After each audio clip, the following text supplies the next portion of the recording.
Bonjour à tous, j'espère que vous allez bien. On se retrouve aujourd'hui pour faire un point sur les actions PEA que vous suivez le plus, globalement. J'ai repris pas mal les commentaires, les discussions que j'ai eues avec vous. Et donc aujourd'hui, on fait un point global sur toutes ces petites actions.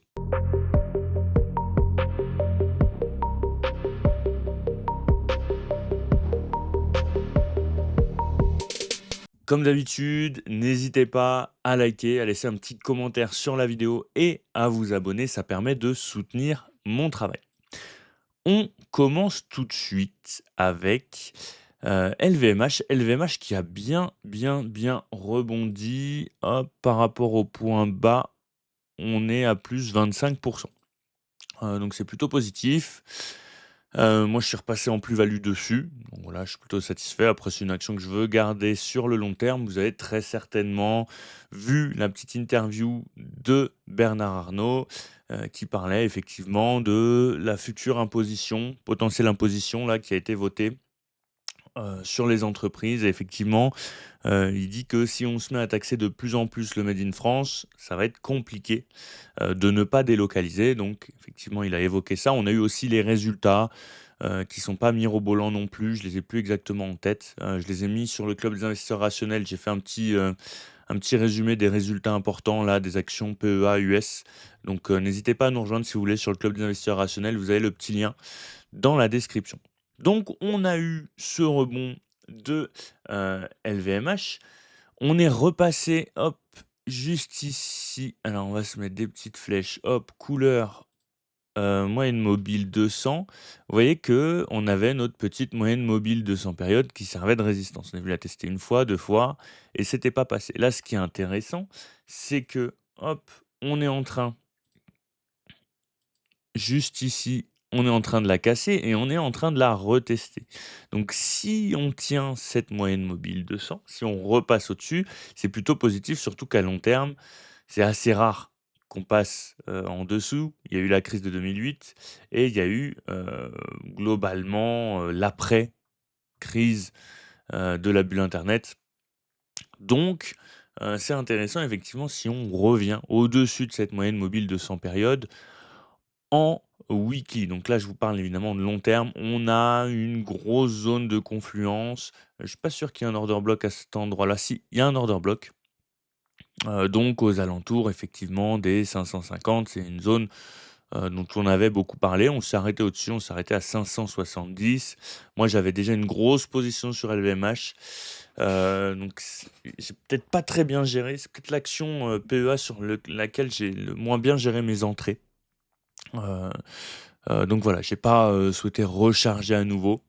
Bon, faut admettre, ses erreurs. Donc voilà, globalement pour LVMH, on a un petit peu de mieux. On est repassé au-dessus de la zone de neutralité du RSI, à voir si on vient la retester. Mais pour l'instant, voilà, il y a un petit peu de mieux. On forme des points bas de plus en plus haut, des points hauts de plus en plus haut. Donc c'est vrai qu'à court terme, c'est plus intéressant.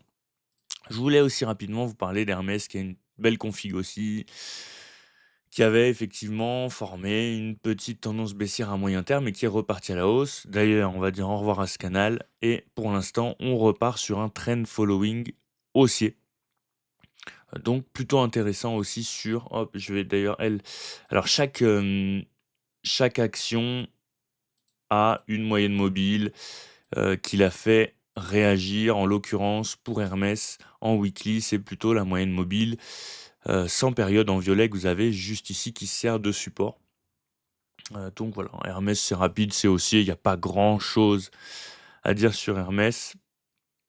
Ensuite, je voulais vous parler de GTT.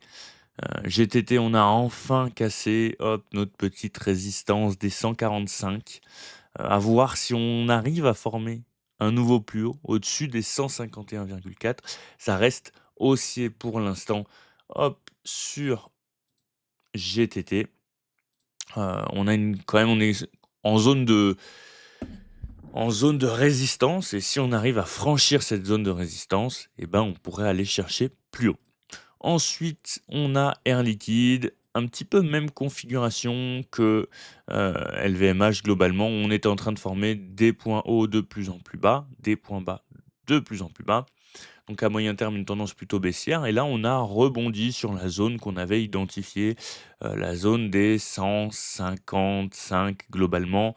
Moi, personnellement, j'ai rechargé une fois, mais je veux pas trop recharger Air Liquide parce que je trouve qu'en termes de croissance, et en termes de guidance, pour l'instant, c'est pas exceptionnel et donc au vu de la valorisation, j'ai préféré, ne pas trop recharger un liquide. Ça reste une très grosse position, mais c'est une position qui sera amenée à l'avenir, en tout cas si les perspectives en termes de croissance restent telles quelles, une position qui sera amenée, à ne potentiellement plus être dans le top 3 sur mon PEA perso. Ensuite, on a ASML qui a très bien réagi à sa moyenne mobile, 200 périodes, hop, on va changer ça, hop. Donc voilà, qui pour l'instant réagit bien sur la moyenne mobile 200 périodes, on l'avait identifié aussi et son bas de canal, hein, ça coïncide. Donc voilà, c'est plutôt aussi positif pour l'instant, sur, ASML. J'ai pas grand chose d'autre à dire. Bon, c'est sûr que pour le secteur en ce moment, c'est pas exceptionnel, le news flow est plutôt négatif, mais on reste sur une action qui forme des points bas de plus en plus hauts. Donc pour l'instant, on reste haussier tant qu'on est au-dessus de la moyenne mobile de 100 périodes sur, ASML. Ensuite, on a Clinica Bavira qui était revenu pareil, dans notre zone acheteuse, notre zone de demande. Elle a tenu cette zone, elle est venue retester la résistance formée par le point le plus haut, de juillet. Et donc, elle a retesté, elle est repartie à la hausse. Donc, pour l'instant, c'est pareil, Clinica Baviera, ça reste haussier. Ferrari, toujours, hop, entre son ancien plus haut, hop, et le haut de l'ancien range qui nous sert de support maintenant. Donc, support à 405 à peu près, hein. Et pour l'instant, vous voyez qu'on est en train de former un petit triangle à voir si on arrive à tenir, hop, notre support oblique en noir. Là, le dénouement, il est pour bientôt, pour le coup. On pourrait aussi continuer de ranger entre les 450 et les 405, heu, par exemple. Schneider Electric qui nous avait formé un super point haut, en termes de valo, ça commençait à être intenable. Je crois qu'on avait un forward P supérieur à 30, ce qui est assez élevé et donc évidemment, on a pris de plein fouet les news qu'il y a eu par rapport à DeepSeek, notamment par rapport à l'intelligence artificielle, hein. Vous savez que Schneider se positionne dans ces secteurs-là. Elle a racheté notamment une boîte, qui gère tout ce qui est refroidissement de data center et cetera. Donc c'est une boîte qui est très bien positionnée. Maintenant, en termes de valorisation, c'est un petit peu élevé. Vous savez que j'ai une grosse position dessus. Je crois que j'ai 100 de plus-value quasiment dessus. Mais je patiente personnellement et effectivement, la zone des 200, m'intéresse. On a eu aussi du rebond sur Interparfums qui casse, hop, sa résistance oblique. Ce qui serait intéressant maintenant, c'est qu'on vienne repasser au-dessus de la moyenne mobile 200 périodes, comme on l'a fait par exemple pour LVMH. L'Oréal qui a bien rebondi aussi, qui reste pour l'instant dans son canal baissier et sous la moyenne mobile de 100 périodes.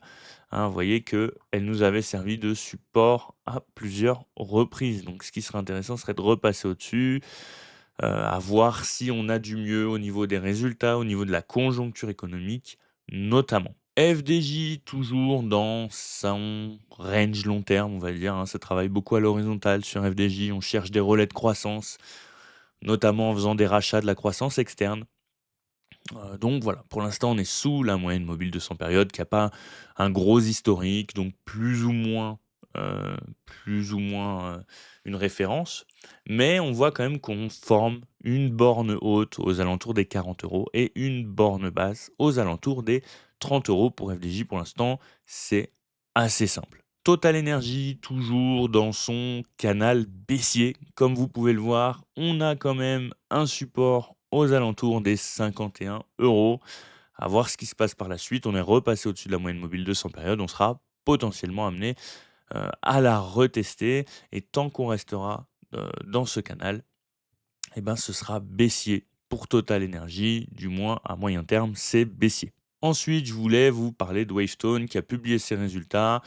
À mon avis, on risque de clôturer en dessous de la moyenne mobile de 100 périodes, mais on a eu un beau rebond là, hein.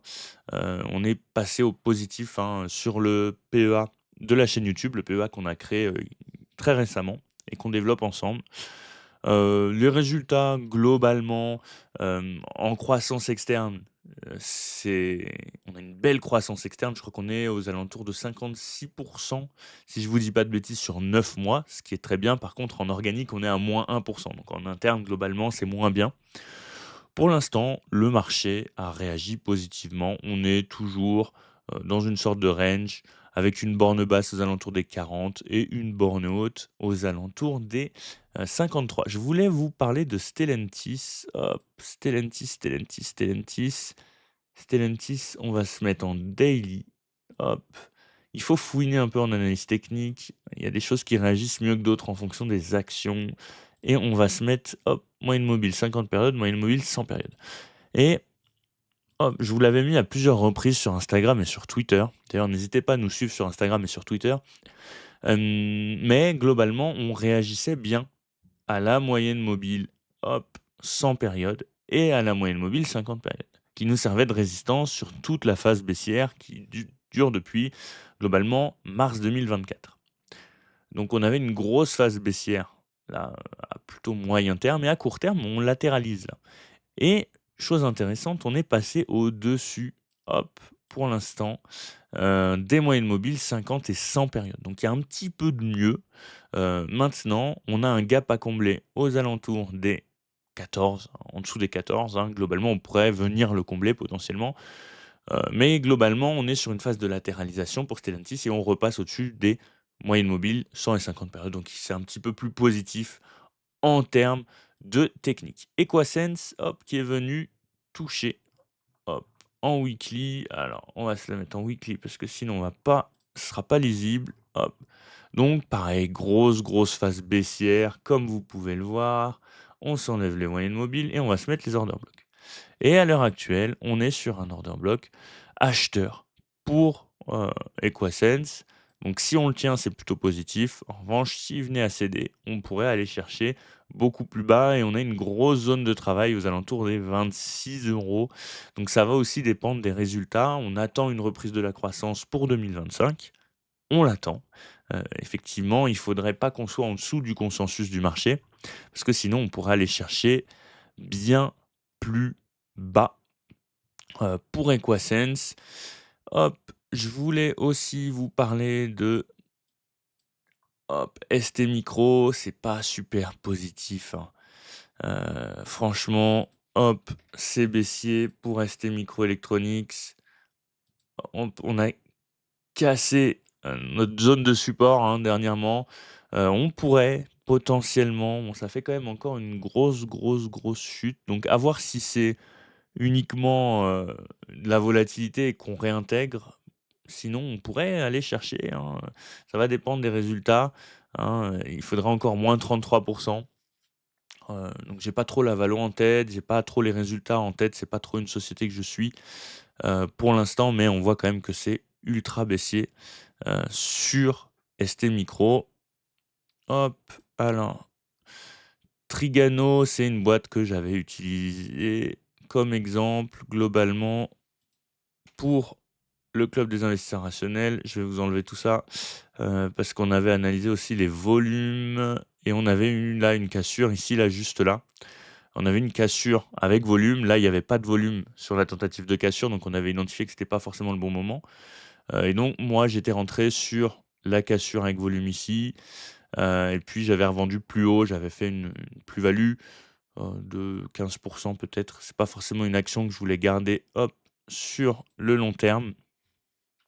Et on voit quand même qu'il y a du positif, hein, pour l'instant, pour Trigano, heu, qui a repris un peu de force, hein, qui avait une phase un petit peu compliquée entre mars, hop, et septembre et puis qui nous fait, un beau travail là, sur la fin de l'année 2024 et le début de l'année 2025.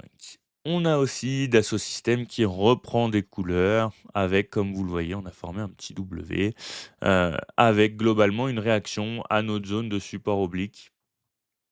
hein. Pour l'instant, les points hauts restent de plus en plus bas, donc on va venir se confronter, hein, potentiellement, à notre zone de résistance oblique, sachant qu'on a un gap là aux alentours des 47-45, hein, donc on pourrait être amené à essayer de venir le combler potentiellement, à voir pour Dassault Systèmes, mais on a repris un petit peu de force, et donc ça, c'est plutôt positif. Et enfin, Essilor qui fait de nouveau plus haut.